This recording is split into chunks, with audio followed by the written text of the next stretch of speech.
I never imagined my own family would betray me like this, yet here I stand in the back of this suffocating courtroom, watching my father's face contort with rage as Mr. Jenkins reads grandfather's will. The mahogany-paneled walls seem to close in with each word, and the musty air grows thicker with tension. My cousin Sophie catches my eye from across the room, then quickly looks away. The Carter family ancestral home, including all contents and surrounding property, is hereby bequeathed to my granddaughter, Emma Carter. My heart pounds against my ribs. The room erupts in harsh whispers, a storm of disbelief and anger. Dad's neck flushes crimson as he whips around to glare at me. Uncle Jason grips his shoulder, but his own face betrays the same shock. This can't be right. Dad's voice cuts through the chaos. There must be some mistake. Mr. Jenkins adjusts his wire-rimmed glasses, unfazed. The will is quite clear, Mr. Carter. Your father was explicit in his wishes. I grip the back of the wooden bench, steadying myself. The room spins with fragments of memories, last summer's heated argument filtering through the study door as I stood frozen in the hallway. Grandfather's voice, usually so gentle, sharp with anger. I know what you're doing with the company, Robert. Did you think I wouldn't figure it out? Dad's response had been cold, calculated. You're an old man living in the past. Business isn't done your way anymore. Money laundering isn't business, Grandfather had shot back. It's criminal. The memory shifts to 3 months ago, just weeks before Grandfather's death. I'd found him in his study, surrounded by stacks of papers, his face gray with exhaustion. When I'd asked if he was okay, he'd gripped my hand with surprising strength. Promise me you'll protect it, Emma. The house, the legacy, all of it. Don't let them destroy everything I've built. I hadn't understood then. I do now. Emma. Dad's voice yanks me back to the present as he strides toward me, his expensive shoes clicking against the hardwood floor. We need to discuss this immediately. There's nothing to discuss. My voice comes out stronger than I feel. Grandfather made his choice. You don't understand what's at stake here. His words carry a threat beneath their surface. Uncle Jason hovers behind him, conflict etched in the lines around his eyes. The house needs to be sold. The market is perfect right now, and I have buyers lined up. Another memory flashes. Dad's construction company office late one night last month, voices carrying through the thin walls as I'd waited to drop off some paperwork. A man I didn't know speaking in urgent tones. The feds are starting to ask questions, Robert. We need that money cleaned, and we need it fast. My stomach churns. You mean your money laundering operation needs the cash? The words escape before I can stop them, quiet enough that only he and Uncle Jason can hear. Dad's face pales. Watch your mouth, he hisses. You have no idea what you're talking about. But I do. I've seen the signs for months. The mysterious meetings, the shell companies, the way money disappears and reappears through his construction projects. Grandfather saw it too. That's why he did this. The house isn't for sale. I straighten my spine, meeting his gaze. Not now, not ever. You ungrateful little... Dad lunges forward, but Uncle Jason pulls him back. Robert not here, Jason mutters, his eyes darting around the crowded courtroom. I step backward, my heel catching on the carpet. The other relatives watch with barely concealed interest, vultures waiting to see who'll draw blood first. The weight of their stares presses down on my shoulders. Miss Carter. Mr. Jenkins's voice cuts through the tension. There's one more stipulation. The property cannot be sold without your explicit written consent. Your grandfather was quite insistent on this point. Dad's jaw clenches so tight I can see the muscle jump. This isn't over, he growls, turning on his heel. Uncle Jason follows, but not before giving me one last look. Is it warning or sympathy in his eyes? I remain rooted to the spot as the room slowly empties, my mind racing. The house, grandfather's sanctuary, our family's legacy, he left it to me. Not to Dad, not to Uncle Jason, but to me. The responsibility settles heavy in my chest. As I gather my things, my hands trembling slightly, a question burns in my mind. How far will they go to seize what isn't theirs? The answer terrifies me, but I won't back down. Grandfather trusted me with this for a reason. Looking at the will in my hands, I know this is just the beginning. They won't stop until they get what they want, or until I stop them. And right now, I'm the only thing standing between them and everything Grandfather tried to protect. Tell me what you see. I lean forward in Olivia's office chair, my heart thundering as she examines the documents spread across her mahogany desk.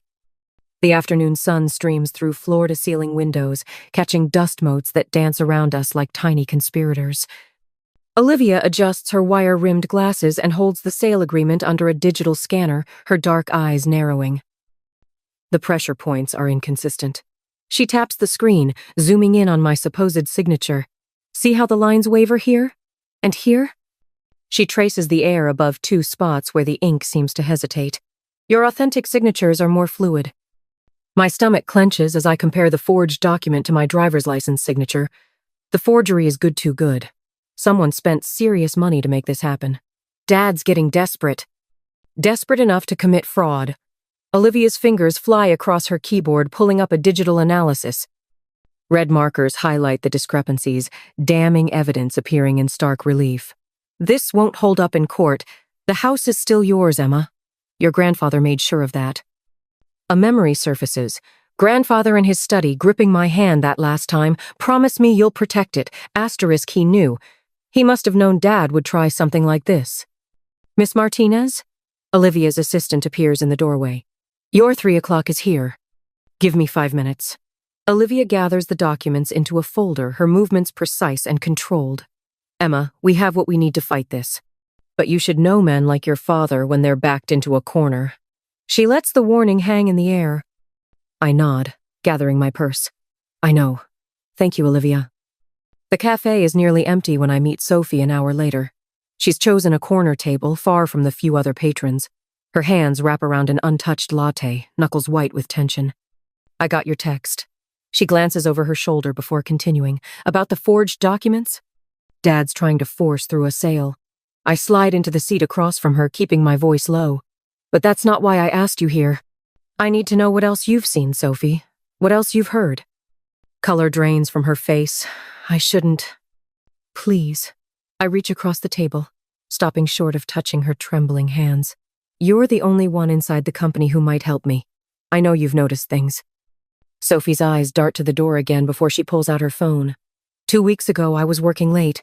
That Uncle Roberthy didn't know I was still there. I recorded this. She slides the phone across the table, an email displayed on the screen.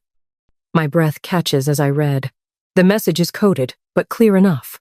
Timeline accelerated. Buyers expect clean transfer by end of month. Jay has arrangements in place for secondary processing asterisk. I is Uncle Jason. Sophie nods. There's more. Check the attachment. I open it, and my heart nearly stops. Account numbers. Shell companies. A complex web of transactions, all flowing through Dad's construction projects. The scale of it staggers me. Delete it, I whisper, pushing the phone back. Right now, and Sophie. I meet her eyes. Be careful. Don't let them know you've seen this. She nods, fingers shaking as she erases the evidence. What are you going to do?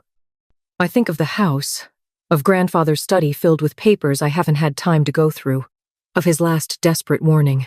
There's something in the house, I say slowly, pieces clicking into place. Something he left for me to find. That's why Dad's pushing so hard to sell it now. Emma. Sophie's voice drops even lower. I got an email yesterday, anonymous. It said there's proof in the house, hidden somewhere. She swallows hard. Proof of everything. My mind races. Grandfather was meticulous, always 3 steps ahead. He wouldn't have left me defenseless against this. The house itself must hold the key evidence that could stop Dad's operation cold. I stand, my chair scraping against the floor. I have to go. Be careful, Sophie calls after me, fear threading through her words. Uncle Robert, he's not just desperate. He's dangerous. The drive home is a blur of strategy and memory. As darkness falls, I park in the garage and slip into the house through the kitchen door. The study waits upstairs, shadowy and still. Somewhere in this room, Grandfather left his final weapon against betrayal. I just have to find it. On a dusty shelf, his laptop sits untouched since his death. My hands tremble as I lift it, power it on. Sophie's warning echoes in my head. Asterisk, he's dangerous. Asterisk, but so is the truth, and somewhere in this house, that truth is waiting to be found. The anonymous email Sophie forwarded glows on the screen. I read it again, slower this time, parsing each cryptic line. Check the heart carved in the garden wall. Count 3 stones up, 2 across. The drawer that never opened he kept the key behind the loose brick. Asterisk. My pulse quickens. The carved heart, I remember it from childhood. Initials etched by some long-ago Carter. And grandfather's study drawer, the one he'd always kept locked. I'd assumed he'd taken its secrets to his grave. I grab a notepad, transcribing the message with trembling fingers. Each detail seems deliberately placed. A breadcrumb trail grandfather designed for me to follow. The carved heart would lead to the key, and the key. A floorboard creaks somewhere in the house. I freeze, finger hovering over the print button. The sound came from downstairs, too heavy to be settling wood. Someone else is here. Quickly, I hit print and close the laptop. The printer whirs to life, too loud in the silence. I snatch the paper, fold it, and slip it into my pocket. Another creak, closer now. Footsteps on the stairs. My heart hammers against my ribs as I edge toward the study door. One question burns in my mind, urgent and terrifying. What evidence did grandfather hide that's worth breaking in to find? The footsteps reach the landing. I kill the desk lamp and press myself against the wall, praying the darkness is enough to hide me. Tomorrow I'll follow grandfather's trail of clues. But first, I have to survive tonight. The warehouse stench of mildew and rust fills my lungs as I crouch behind a stack of rotting wooden crates. Olivia and Sophie huddle beside me in the darkness, our breathing shallow and controlled. Through a gap in the crates, a slice of fluorescent light illuminates Dad's face as he paces the concrete floor 20 feet away. Even from here, I can see the sheen of sweat on his forehead. "Time's running out," he snaps at the shadows gathered around him. "The feds are breathing down our necks, and that little brat," the word twists like a knife in my chest, "is refusing to cooperate." A gravelly voice responds from the darkness. "You assured us this would be handled cleanly, Robert." The speaker steps into the light. Vincent Delgado, his expensive suit, a stark contrast to the decay surrounding us. Instead, we've got whispers of an investigation and a paper trail a mile long. My hand tightens around the small recording device in my pocket. Olivia touches my arm, a silent reminder to stay still. "I can fix this," Dad insists, but there's a tremor in his voice I've never heard before. "The house sale will cover everything once it's done." "And how exactly do you plan to make that happen?" Vincent's words drip with menace. "Your daughter holds the keys now, doesn't she?" A muscle twitches in Dad's jaw. "Leave Emma to me. I've got the documents ready. With or without her cooperation, that sale is happening within 48 hours.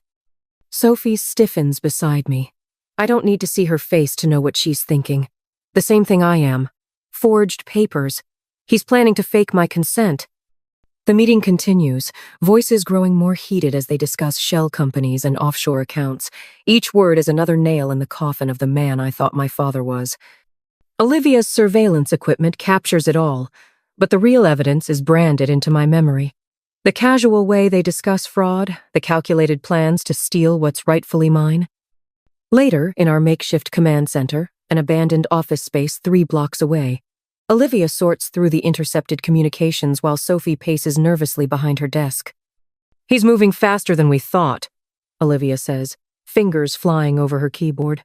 "Look at these timestamps. The sale documents are already being processed." I lean over her shoulder, scanning the decoded messages. "How long do we have?" "Hours, maybe." She points to a string of encrypted text. "They've got a buyer lined up for tomorrow morning once those papers are filed." "We can't let that happen." My voice is steel, surprising even me. Grandfather trusted me to protect this legacy. I won't let them destroy everything he built. Sophie stops pacing. "Emma, maybe we should talk to Uncle Robert first. Try to reason with him." The memory of his face in the warehouse, cold, calculating, already planning to forge my signature, hardens my resolve. He's had his chance to do the right thing. Now it's time for a different approach. 20 minutes later, I stand in grandfather's study, the weight of generations pressing down through the darkness. The house creaks around me, familiar sounds that used to bring comfort. Now they feel like warnings. The door opens. Dad's silhouette fills the frame, his shoulders tight with barely contained rage. "You wanted to see me?" His voice is carefully controlled, but I can hear the storm brewing underneath. Yes. I move to grandfather's desk, place my hands on its worn surface. We need to talk about the forged documents you're planning to file tomorrow morning. The silence stretches between us, thick with decades of lies. Through the study window, storm clouds gather on the horizon, echoing the darkness in my father's eyes. You have no idea what you're talking about. But there's a flicker of something in his expression. Fear, maybe. Or recognition that his carefully constructed world is beginning to crumble. Don't I? I reach into my pocket, withdraw the recording device. Would you like to hear what Vincent Delgado had to say about it? All color drains from his face. Behind him, Uncle Jason appears in the doorway, his expression caught between loyalty and dawning horror as the truth of our family's corruption finally comes into focus. You stupid girl. Dad's voice trembles with fury. Do you have any idea what you've done? The people you're dealing with are criminals? The word rings through the study. Like you? He lunges forward, hands slamming onto the desk between us. Everything I've done has been for this family. Number. The certainty in my voice stops him cold. Everything you've done has been for yourself. The money laundering, the fraud. You're destroying everything grandfather built. Uncle Jason steps forward, his face ashen. Robert, maybe we should. Stay out of this. Dad whirls on him. Unless you want them looking into your involvement too. The threat hangs in the air, but something has shifted in Uncle Jason's eyes. I see the moment his loyalty fractures, splintering under the weight of too many lies. After they leave, Dad's threats still echoing off the wood-paneled walls, I sink into grandfather's chair, exhausted. Sophie and Olivia hover nearby, their presence a silent comfort as I process what just happened. But something catches my eye, a slight irregularity in the bookshelf behind the desk. Standing, I run my fingers along the spine of the old leather-bound books. There, a gap, almost invisible unless you're looking for it. My heart pounds as I carefully remove the loose panel. Inside the hidden compartment, a weathered journal rests atop a stack of documents. My hands shake as I lift it out, recognizing grandfather's precise handwriting. The first page reads like a confession, a record of everything he discovered about Dad's illegal operations. Emma? Sophie's voice is barely a whisper. What is it? I clutch the journal to my chest, mind racing with the possibilities this evidence represents. It's exactly what we need. My voice catches. Grandfather knew. He knew everything, and he left us the proof to stop them. The study falls silent except for the distant rumble of thunder. In my hands, the weight of the journal feels like both a burden and a weapon. The question isn't just what secrets these pages contain, it's how far I'm willing to go to use them. The crystal chandeliers of the Riverside Conference Hall cast dancing shadows across the faces of Metro City's elite. I adjust my grip on grandfather's leather-bound journal, its presence in my clutch bag both a comfort and a weapon. Across the room, Olivia Martinez catches my eye and gives an almost imperceptible nod. Everything is in place. Ladies and gentlemen, Dad's voice carries across the crowded hall, smooth as aged whiskey. It gives me great pleasure to announce the sale of the historic Carter estate to distinguished developer Ethan Reynolds. My heart pounds against my ribs as Reynolds steps forward, his custom Italian suit and perfectly coiffed silver hair screaming old money. But I know better. 3 days of digging through grandfather's records revealed the truth about Reynolds' empire of shell companies and laundered funds. The Carter estate has been in our family for generations, Dad continues, his rehearsed speech dripping with false sentiment. While change is never easy, neither is fraud. My voice cuts through the murmuring crowd like a blade. Every head turns as I step forward, grandfather's journal clutched in my trembling hands. Or money laundering, for that matter. Dad's practiced smile falters for just a fraction of a second. Emma, sweetheart, this isn't the time or place for. Actually, it's exactly the time. I open the journal to a marked page, my voice steadier than my racing pulse. Would you like me to read what grandfather wrote about your creative accounting practices? Or should we skip straight to the forged documents you used to try and circumvent his will? The crowd's whispers grow louder. Reynolds takes a step back from Dad, his carefully maintained facade cracking. From her corner, Olivia pulls out her phone, no doubt alerting our contacts in law enforcement. You ungrateful little. Dad starts forward, but freezes as Sophie emerges from the crowd, a USB drive held high. "The encrypted emails are all here," Sophie announces, her voice shaking but determined.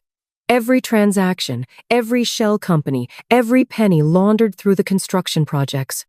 The room erupts in chaos. I catch fragments of shocked conversations, Carter construction, federal investigation. All this time. Dad's neck flushes crimson as his criminal associates begin to edge away, distancing themselves from the impending fallout. Uncle Jason hovers uncertainly at the edge of the crowd, conflict etched in every line of his face.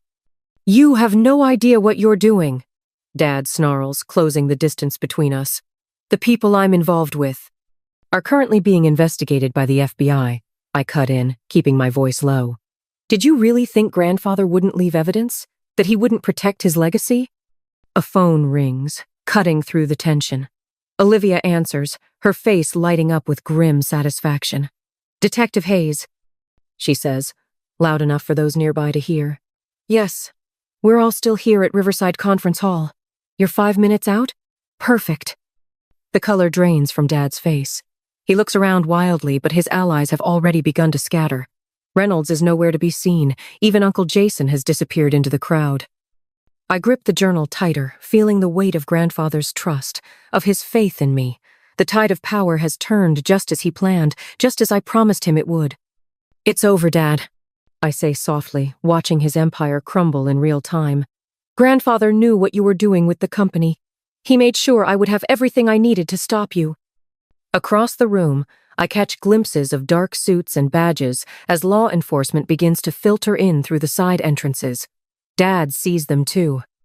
His face contorts with a mixture of rage and fear that makes him look like a stranger. "This isn't over," he growls, but the threat in his voice rings hollow now. I think of the house, Grandfather's sanctuary, our family's true legacy. Not a fortress for laundered money or a pawn in Dad's schemes, but a home built on integrity and trust. Everything Grandfather fought to protect, everything he entrusted to me.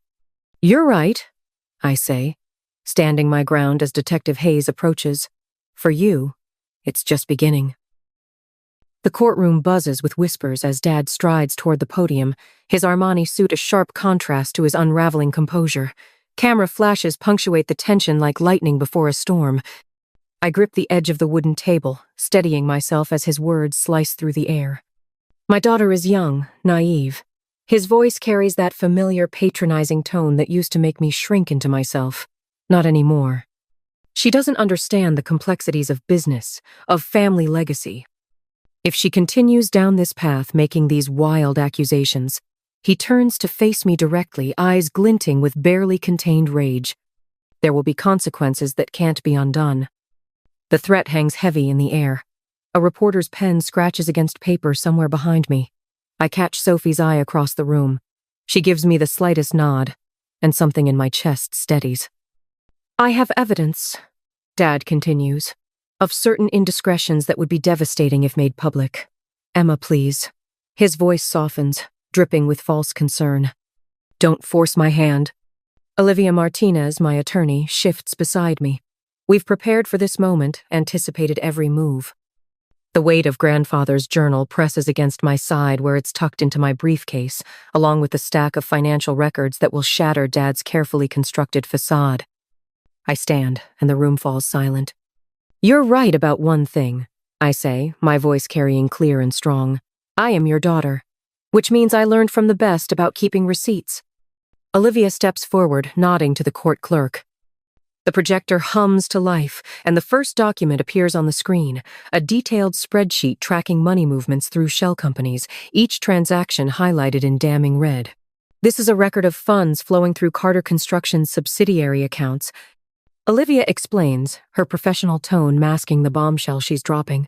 Note the pattern of deposits and withdrawals, each carefully structured to avoid detection. Dad's face drains of color. Uncle Jason, seated in the front row, leans forward with widening eyes. "But that's just the beginning," I continue, pulling out Grandfather's leather-bound journal. "This contains detailed observations of every suspicious transaction, every late-night meeting, every shell company created over the past 5 years.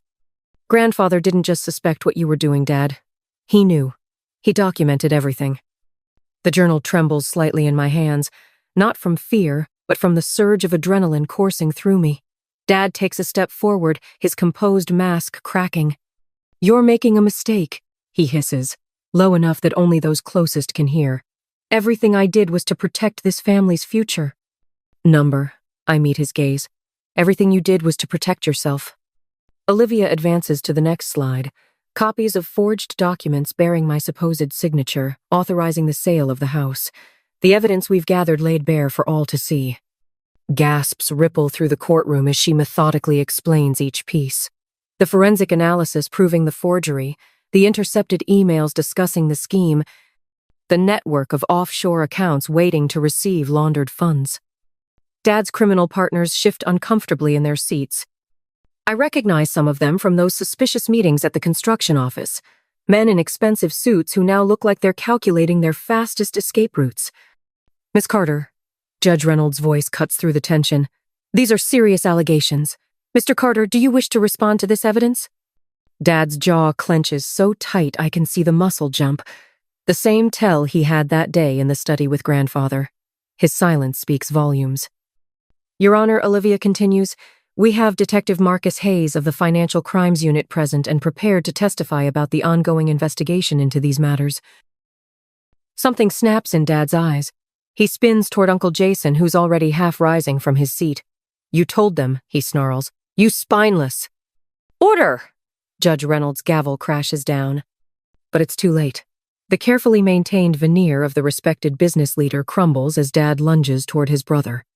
Courthouse security moves in swiftly, and I watch my father, the man I once admired, once feared, being restrained as Detective Hayes approaches with handcuffs at the ready. The cameras flash faster now, capturing every moment of his undoing. I remain standing, my heart pounding, but my voice steady as I speak one final time. "The house stays in the family, Dad. Just not your version of it."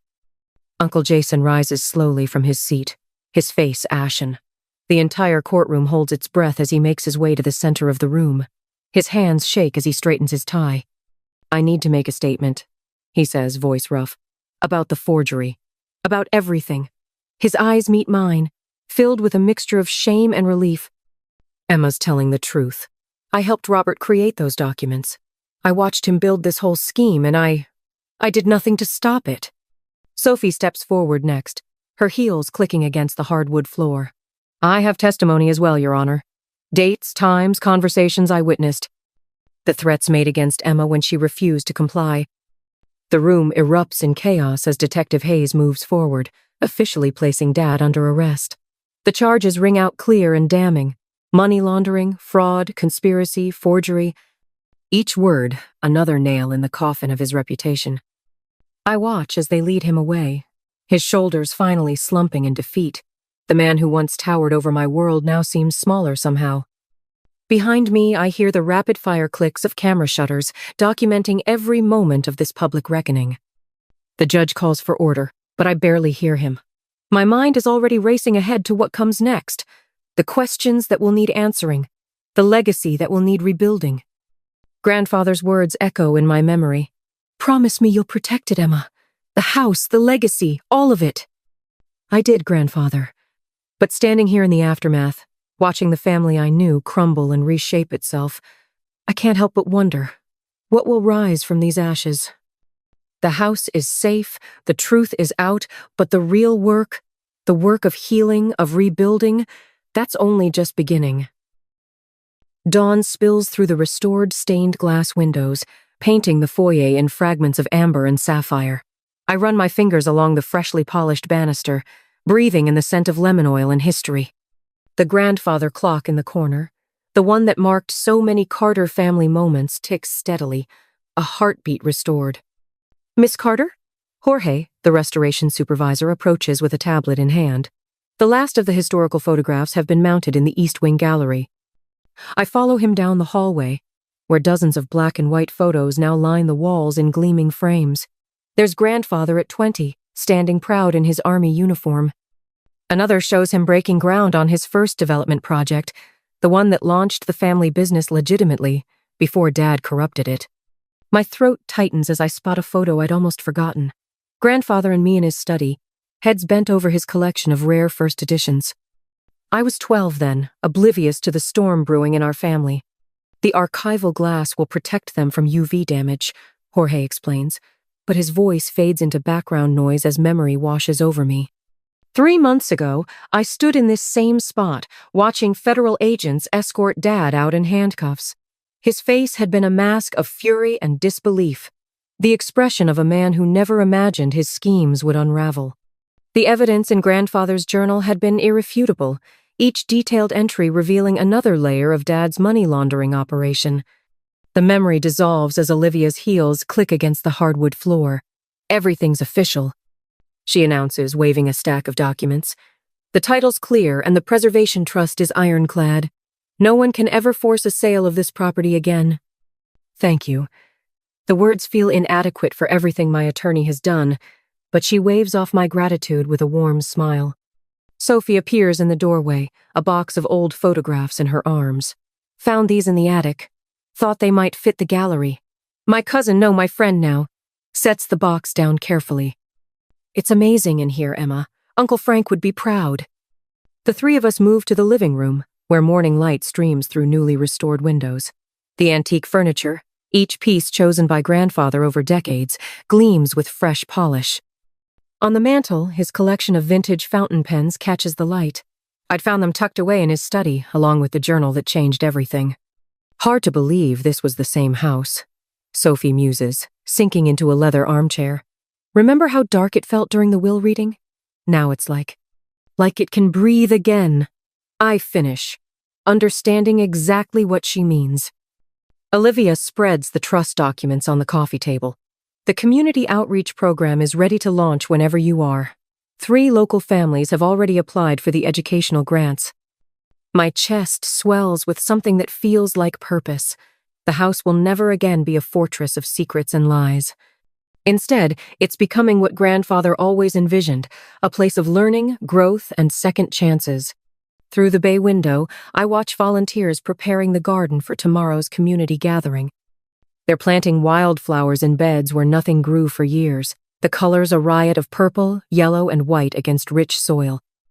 One bed has been reserved for the rose bushes Grandfather loved, the ones Dad ordered removed years ago. They'll bloom again next spring. The Grandfather clock chimes 10, its sound resonating through rooms no longer choked with tension and deceit. Each note feels like confirmation, like Grandfather's voice saying, "This is what I protected it for. This is what I knew you could do." Asterisk. I move to the window, pressing my palm against the cool glass. The morning sun illuminates every corner of the property, from the restored Victorian greenhouse to the winding gravel paths. No more shadows, no more secrets, just light, possibility, and the steady foundation of truth that Grandfather helped me build. Ready for tomorrow? Sophie asks, joining me at the window. I nod, watching a monarch butterfly drift through the garden. Ready for everything that comes next.